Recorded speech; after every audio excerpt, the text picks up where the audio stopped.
bi quand même gis nañ ci ab évolution wala. waaw mais attends man damay rejoindre Abdou Khadre ci li mu wax léegi gis nañ fi le cas de Azoura Fall gis nañ fi le cas de Kairé. Kairé défiance la def. maanaam dinaa def lii te dara du ma ci fekk. Azoura li mu def ñëpp gis nañ ko bi mu ko defee ba pare Ousmane Sonko pour faire la pression sur la justice dem seeti ko la veille du procès. lan moo ci tegu dañ koo libéré sur la base. kayit boo xam ne baaxul ki ko délivrer nee nañ waru koon délivrer certes c'est un psychiatre mais il n'est pas habilité à délivrer ce papier là sur cette base là mu wax ne dafa dof ñu libérer ko sur cette base ñu juger ko daal koy defal liberté bàyyi ko mu ñibbi ça veut dire qu'en réalité man cas bi aw à la limite li may wax mooy nañu artu mooy ni ñu defoon cas Azoura Fall bu ñu ko defaat cas bi bu nekkee dañoo bëgg a jëmmal yoon bëgg a jëmmal justice bëgg citoyens yi am confiance ci seen appareil judiciaire il faudra que ñuy poser ay actes yoo xam ne day tax citoyens yi am confiance parce que dama koy wax fii souvent la justice c'est une question de perception mooy li may gis li may sentir ñun tey Sénégal kenn amul perception que justice ñu ngi koy rendre au nom du peuple et ñu ngi koy rendre ci ni ñu ko war a defee chaque fois da nga gis ni boo bokkee Pastef nañ fexe ba wut prox ndol boo xam dañ la fay jaarale pour mën laa féexal mën laa libérer loolu nag la ñuy bañ ci cas bi buñ ko arrêté rek pour faire de l'information pour faire de la communication ñi wane dañ ko arrêté Akhenaton jàpp nañ ko daa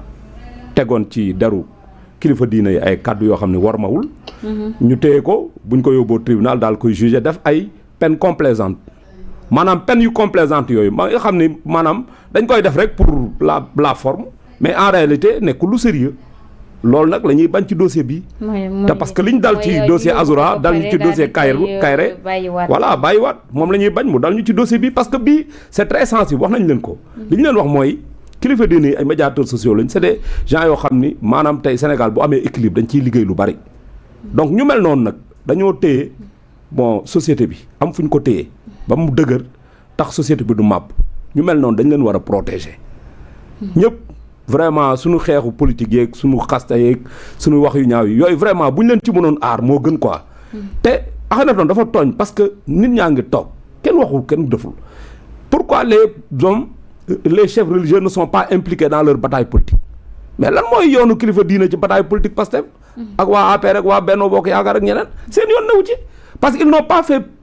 ils n'ont pas pris fait et cause pour waa Pastef yi daal ñoom dañ leen war a kii quoi dañ leen war a attaquer dañ leen war a critiquer dañ leen war a wax lu ñaaw mais au nom de quoi le projet de Pastef est-ce que dafa nekk projet boo xam ñëpp dañ ci war a adhérer est-ce que ñoo moom nit ñi gis nga nag manque de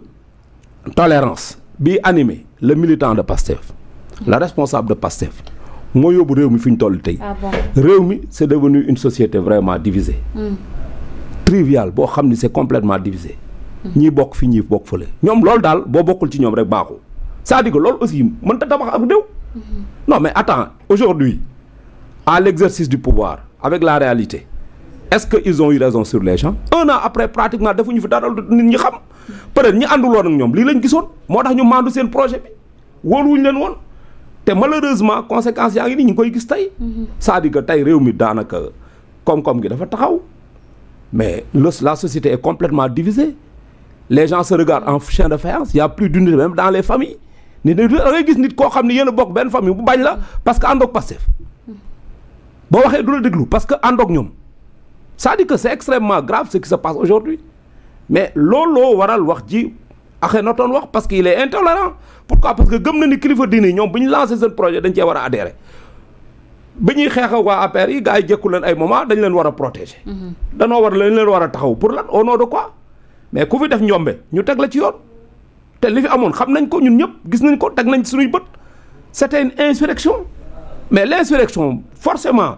mais l'État devait être debout pour protéger la sécurité des personnes et des biens loolu c'est un devoir régalien de l'État du Sénégal l'État du Sénégal ne pouvait pas faillir à ça buñ ko defuloon tey réew mi kon xanaa ñi ngi fol ay morceaux mbala réew maa ngi tàkk ba tey looloo waral peut-être on a stabilisé la situation d'ailleurs gars yi defal leen amnistie ñu dem kii élection parce que loolu li ñu leen doon woon mooy ab réew doo ko jëlee par la rue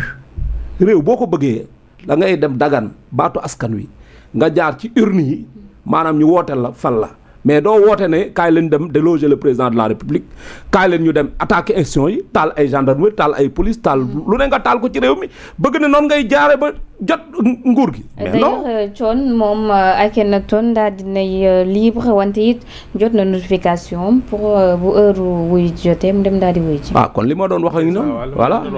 kon maanaam un pas en arrière 10 pas en un pas en avant 10 pas en arrière